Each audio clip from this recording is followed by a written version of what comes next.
میری بہوئیں ڈرامہ اب تقریباً اپنے اختتام کی جانب پہنچ چکا ہے۔ ایک طرف گھر میں خوشیوں کی آمد ہونے والی ہے تو دوسری جانب کئی دل ٹوٹنے والے ہیں، لیکن ایمان اور شہاویر مل کر نہ صرف اس گھر کی خوشیوں کو بچانے کی کوشش کریں گے بلکہ بکھرے ہوئے دلوں کو دوبارہ جوڑنے میں بھی نہایت اہم کردار ادا کریں گے۔ سب سے پہلی خوشخبری ملتی ہے مسکان اور راحم کو۔ آخر کار ان دونوں کی شادی کا خیال خود آصف صاحب کے دل میں آتا ہے۔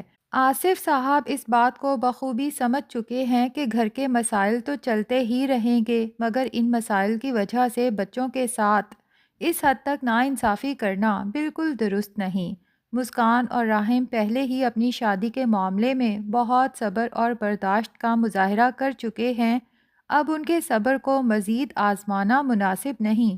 اسی لیے آصف صاحب شہناز اور رفیق کو بلا کر کہتے ہیں کہ اب میرے خیال میں مسکان کی شادی کی تاریخ طے کر دینی چاہیے۔ شہناز کو اس بات پر اعتراض ہوتا ہے کہ آصف بھائی، آپ کی طبیعت بھی ٹھیک نہیں اور گھر میں پہلے ہی بہت سے مسائل چل رہے ہیں، لیکن آصف صاحب انہیں سمجھاتے ہیں کہ گھر میں جو اداسی اور بوجھل پن ہے وہ شاید مسکان اور راحم کی شادی سے خوشی میں بدل سکتا ہے۔ وہ اپنی خواہش کا اظہار کرتے ہوئے کہتے ہیں کہ میں اپنی زندگی میں ہی مسکان کو اپنے گھر سے رخصت ہوتے ہوئے دیکھنا چاہتا ہوں۔ اسی موقع پر آصف صاحب شہناز کی تربیت کی دل کھول کر تعریف کرتے ہیں اور کہتے ہیں کہ جس طرح تمہاری بیٹی ایمان نے عنبر کے جانے کے بعد اس گھر کو اور مجھے سنبھالا ہے وہ قابل فخر ہے۔ اگر ایمان نہ ہوتی تو شاید میں یہ سب سنبھال ہی نہ پاتا۔ مگر آصف صاحب کو ابھی تک یہ اندازہ نہیں کہ ایمان ان کے لیے آگے کیا کچھ کرنے والی ہے۔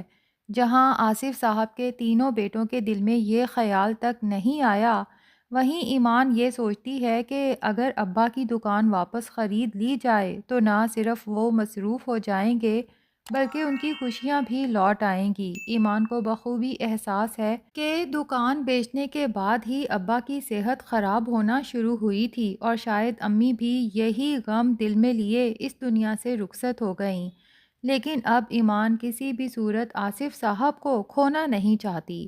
اسی لیے وہ شاویر سے کہتی ہے کہ مجھے اس معاملے میں تمہاری مدد درکار ہے۔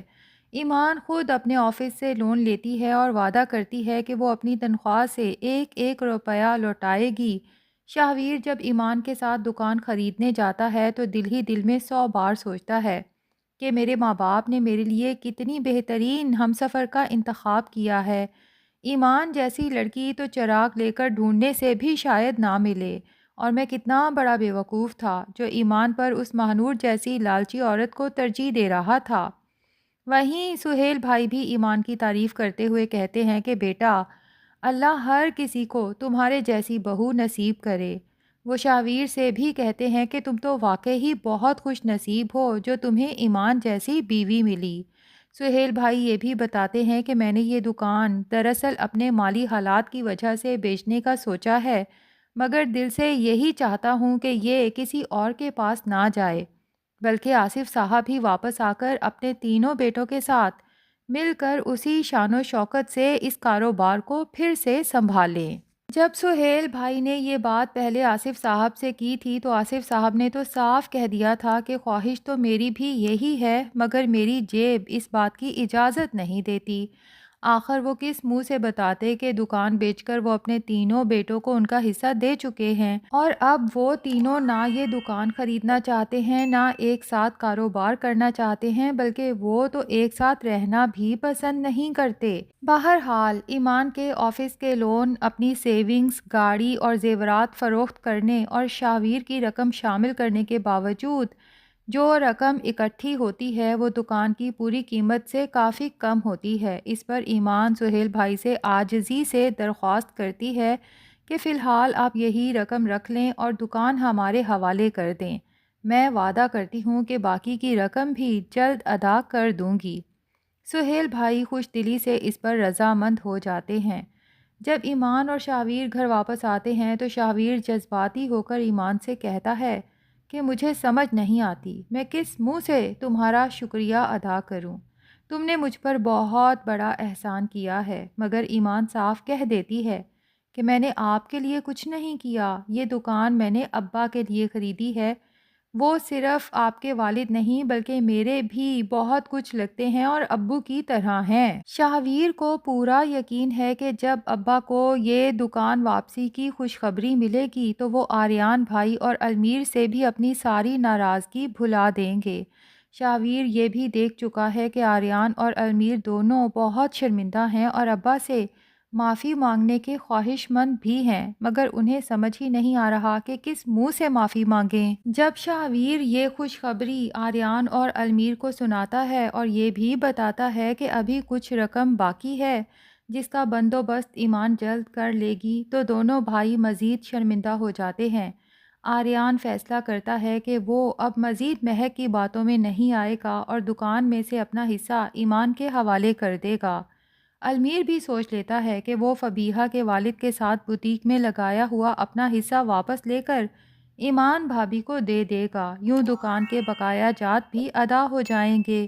دوسری طرف فبیہہ جو دن رات نئے گھر کے خواب دیکھتی رہتی ہے، المیر اسے صاف بتا دیتا ہے کہ وہ فی الحال نئے گھر میں شفٹ نہیں ہو سکتا۔ وہ فبیہہ کو یہ بھی جتا دیتا ہے کہ وہ اس کی اصل حقیقت جان چکا ہے کہ کس طرح اس نے مہک بھابھی کے ساتھ زیادتی کی اور الزام بھی انہی پر لگا دیا، جس کی وجہ سے اس کے بھائی کو 2 دن پولیس اسٹیشن میں گزارنا پڑے۔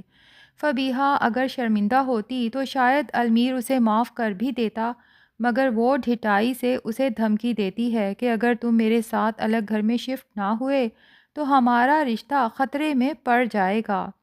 لیکن اس بار المیر واضح الفاظ میں کہتا ہے کہ اگر اس بنیاد پر رشتہ ختم ہوتا ہے تو بہتر ہے یہ کمزور رشتہ ختم ہی ہو جائے، کیونکہ میں اتنے کمزور رشتے کو مزید نہیں نبھا سکتا۔ یہاں فبیہہ میں بڑی تبدیلی آتی ہے۔ وہ نہ صرف المیر سے بلکہ اس کے کہنے پر مہک بھابھی اور آریان سے بھی معافی مانگے گی اور وعدہ کرے گی کہ آئندہ اس گھر میں اس کی وجہ سے کوئی فساد نہیں ہوگا، یہاں تک کہ اپنی غلطیوں کا ازالہ کرنے کے لیے اپنا چھوٹا بھائی زین مہک کی گود میں ڈال دے گی۔ آخر میں وہ لمحہ آئے گا جس کا ناظرین کو بے صبری سے انتظار ہے، جب سب مل کر آصف صاحب کو دکان لے جائیں گے، ریبن کٹنگ کروائیں گے اور کہیں گے ابا آج سے یہ دکان پھر سے آپ کی ہے اور اب ہم سب مل کر دوبارہ یہ دکان سنبھالیں گے۔ ناظرین، آپ میں سے کون کون اس جذباتی لمحے کا انتظار کر رہا ہے کمنٹس میں ضرور بتائیں، اور کون کون اس ڈرامے کو مس کرنے والا ہے یہ بھی بتانا ہے۔ اس کے ساتھ ساتھ آپ سے اجازت چاہوں گی اس ریکویسٹ کے ساتھ کہ نئے آنے والے ڈرامے کے بھی تمام اپڈیٹس کے لیے ہمارے چینل کو سبسکرائب کر کے بیل آئیکن پر کلک کر دیں۔